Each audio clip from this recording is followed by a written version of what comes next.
Pero yo creo que con mucho mérito termina siendo de inicio a fin, Gio, la mejor selección de la Copa del Mundo. No lo creo. Para mí no fue la mejor de inicio a fin. No voy a comprar eso y no lo creo así. Para mí Francia fue muy superior hasta que se topó con España y ahí está el mérito. Yo creo que España, cuando venció a Francia y dijo esta era la mejor selección del torneo y otra vez lo vuelvo a ratificar y lo vencí, ya soy campeón. Y por eso se presentó con tanta confianza haciendo lo suyo en la final y logró borrar a Argentina.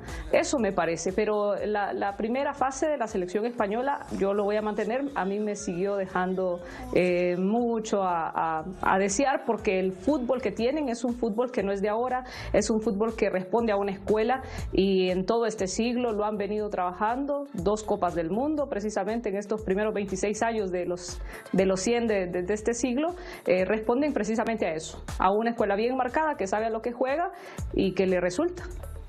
Pero es un buen enfoque, sobre todo, Gio, por lo que apuntabas en torno a la mejoría que fue teniendo España, con una realidad, y para incorporar también a Milton Meléndez, hoy estamos con planilla completa en Centroamérica, y es justamente la ausencia de gol, Milton, que tuvo esta selección española, que se defendió bien, que solo permitió 1 en contra, pero que evidentemente también tuvo sus falencias en ataque, Milton.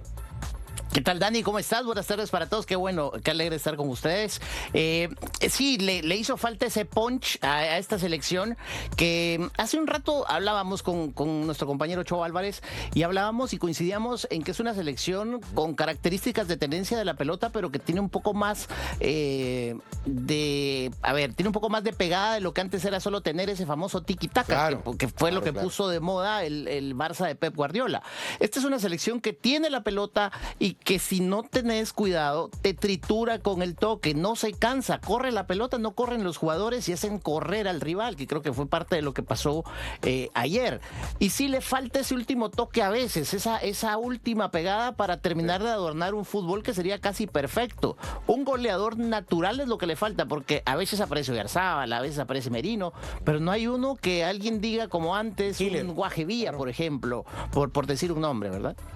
Y yo creo que eso es un buen factor en torno a lo que rodea, porque, a ver, ya vamos a hablar, por supuesto, de la selección de Argentina y todo lo que representa la derrota, pero quedémonos con el campeón en torno, Meli, a cómo fue evolucionando en un campeonato mundial donde tenía una base de jugadores que venían desde la Eurocopa, que Luis de la Fuente los ha venido trayendo en un proceso entre mezcla de experiencia y juventud, pero que no llegaban de la mejor forma en el plano físico. No comenzó Nico Williams, no comenzó Yamal, en su momento a Pedri lo vimos inclusive ocupar el banquillo, emergió Fabián Ruiz, quien también venía tocado, es decir, como que el equipo fue también en franca evolución futbolística para volverse prácticamente perfecto en la final.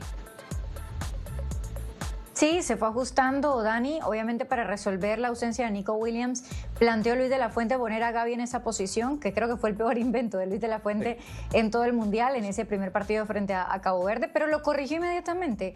Eso vio también que Pedro Porro, porque primero fue Llorente, luego Porro, volvió a ser Llorente titular en el tercer partido, y se dio cuenta Luis de la Fuente que Pedro Porro estaba muchísimo mejor en esa posición de lateral derecho, y a partir de ahí se convirtió en un inamovible. Lo de Pedri, más allá de lo mucho que podemos destacar el fútbol de Pedri y admirarlo, también se dio cuenta que no estaba mostrando su mejor fútbol y decide dejar a Fabián Ruiz en la posición. Entonces yo creo que al final son ajustes pequeños que hace Luis de la Fuente, pero el trabajo ya lo habían hecho en su base previamente. Otra cosa, en la Eurocopa, por ejemplo, Cubarsí no era parte de este equipo, y Cubarsí creo que ha sido una pieza también vital en la defensa de España durante este Mundial, que solamente encajó un gol. Y sin duda lo de Rodri, para mí el mejor de España, Rodri, después Cucurella y después creo que pondría a Cubarsí en ese tercer lugar. 19 años para Cubarsí y para Yamal. Veamos los títulos de la Fuente, porque a veces nosotros en Centroamérica somos mucho quitatécnicos, y me incluyo en el torno a romper los procesos. Pero este es el ejemplo, yo creo, para todo el futbolero. El ejemplo de proceso. Y obviamente envidiable. Ojalá pudiéramos imitarlo en algunos de nuestros países. Vean lo de la Fuente. Campeón del mundo en la actualidad, el día de ayer, había fichado la Euro en el 2024, la UEFA Nations League en su edición tras anterior, en 2023, pero ya desde Liga Menor venía repunteando con Eurocopa Sub-21 en el 19, con el oro en los Juegos Mediterráneos en el 2018 y la Eurocopa Sub-19 en el 2015. Esto te habla, Mau, que no era algo al azar, que España trabajó por esto y que la Federación Española, después de tener varios fracasos a nivel masculino e incluso femenino y de divisiones menores, reestructuró todo. Tan es así que ahora son campeonas del mundo a nivel femenino, campeones del mundo a nivel masculino e incluso con buenas participaciones en Juegos Olímpicos y divisiones menores. Te habla de un proceso, Campeón Mau. continental. Bueno. De un proceso y de un ADN importante, porque Luis de la Fuente ya había ganado a nivel sub-19 y también había ganado a nivel sub-21. Por eso llega como interino, llega a ser un interinato a la absoluta. Hay que recordar también eso, él no llega fichado inmediatamente y lo presentan como ya el técnico de la selección mayor, como Scaloni, ¿no? En su determinado momento. Entonces, de la Fuente llega como interino, pero tal fue el éxito que se terminó quedando y los títulos que terminó consiguiendo obviamente hacen que se quede y que prácticamente se siente ya en la silla del técnico absoluto de esta selección, que termina coronándolo con la Copa del Mundo. Ahora, ya nadie se va a acordar si en la primera fase de grupo fue aburrida, si no fue aburrida la selección española. Lo que importan son los títulos y al final los títulos son los que le está dando Luis de la Fuente a la selección española. Más allá que mutó y agarró gasolina después de haberle planteado un gran partido a la selección de Francia, no fue culpa de Iván Barton que al final España terminara casi que bailando y corriendo detrás de la pelota los franceses ante los españoles. Al final termina haciéndolo de esa manera y de muy buena manera la selección de España. Y sí, no, pegó baile ahí y pegó baile también ayer. Entonces sí creo que al final es un factor importante de ADN. Los dos mejores partidos y lo más importante es a donde termina coronándola y siendo un técnico muy exitoso, llevando el ADN desde 2010 hasta ayer a catapultarlo de gran manera. Bueno, incluso las figuras, Gio, los ex campeones de España en el 2010 que estaban en el estadio, Iker Casillas, Carles Puyol, estaba Iniesta, estaba Xavi Hernández, estaba también Sergio Ramos, entre otros, lo dijeron después de este título del 2026, cómo esta generación que les estaba recordando era de estrellas y esta nueva generación no está construida tanto por estrellas, sino por el colectivo. Lo dijo de la Fuente después de enfrentar a Francia y lo dijo después de enfrentar a Argentina. Nosotros ganamos no porque somos los mejores individualmente, sino porque somos los mejores en la cohesión, en el equipo. Y es un deporte de conjunto, Gio. Sí, ahí entra mucho de que, o sea, tampoco puedes quitar la calidad de sus jugadores, ¿verdad? Lo que pasa es que es un binomio perfecto, es calidad de jugadores con colectivo, porque no puedes quitar que tenés un medio campo para mí, y eso sí lo decía, incluso cuando se iba a jugar la semifinal con Francia, ¿te acordás, Dani? Precisamente estabas aquí con nosotros y decíamos, el medio campo de España, que es el motor en la creación, es superior incluso a ese de Francia, entonces no puedes quitar la calidad de sus jugadores de la fórmula del éxito de esta selección de hoy. Pero es una escuela, y vuelvo a insistir en eso, en la escuela, y yo creo que lo supo manifestar muy bien de la Fuente.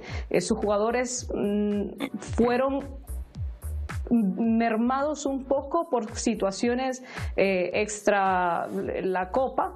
Venían tocados, como decís, y lograron ir encontrándose. A mí, por ejemplo, me gusta más la España de la Eurocopa cuando veías a Nico Williams en su mejor momento. Y de hecho ayer se comprueba, porque cuando entra Nico Williams es cuando España se vuelca a hacer un poco más, a lastimar más. Porque antes era mucha tenencia de balón, pero poca claridad. Sí, poca claridad. Ahí es cuando el Dibu comienza a hacer el despliegue también bajo los tres palos de sus virtudes, cuando se pone se hace el corte argentino, ¿no? Con esas 11 tapadas. Es ahí, es cuando Nico entra y cuando Pedri toma el medio campo, porque Fabián Ruiz había venido siendo el titular y tenía cierto desgaste. Y ahí vimos distinto a esta España, que aunque siempre fue muy escueta en los resultados, las sensaciones del juego fueron distintas. No puedes analizar esta España únicamente por los números, en eso estoy de acuerdo, pero sí que al renunciar a tener ese 9, claro, entra más el trabajo de jugadores como Olmo, por ejemplo, en ese enganche, que a mí me gustó mucho lo de Olmo, lo de Baena no tanto, por eso insisto con lo de Nico Williams. Ahí está el mérito, porque De La Fuente lo dijo desde la Euro. Recuerdo que lo analizábamos inclusive en esas ediciones de Equipo F que compartíamos y era, no tengo al 9, ya no lo voy a encontrar. Ya listo, pasemos la página. Incluso dejó de estar convocando a Morata. Exacto. Y dijo, voy a construir un equipo sin un 9 como tal. Y lo comenzó a construir, con los extremos más vertiginosos, lo de Yamal, lo de Nico Williams, y obviamente con el eje medular, que en su momento terminó siendo Dani Olmo. Que lo de Yamal ayer no fue bueno. No, y no fue bueno. Yamal tuvo una copa bastante discreta. Pero imagínate si hubiera tenido una mejor copa. ¿De qué potencial estaríamos hablando de España? Yo creo que ahí es donde hay que redondearlo. Hubiese llegado al 100%. No, aparte, Dani, parte del gran éxito que tuvo Luis de la Fuente en la Eurocopa fueron sus dos extremos, Lamine Yamal y Nico Williams. Y los dos llegaron lesionados. Y los dos se recuperaron en la Copa y a Nico lo volvieron a lesionar en aquel partido contra Uruguay. Entonces, yo creo que, tal y como ustedes dicen, el gran mérito es de Luis de la Fuente, que provoca un colectivo dentro de un grupo con grandes jugadores, a pesar de que no tiene a los mejores línea por línea, porque con el respecto de los demás equipos del Mundial, tal vez Cucurella, sí me atrevo a decir que es el mejor lateral izquierdo que jugó en todo el Mundial, y después creo que el tema de Rodri, pero de ahí creo que los demás sí podrían estar en un top 3, por ejemplo, en las posiciones con el resto de jugadores en todas las selecciones.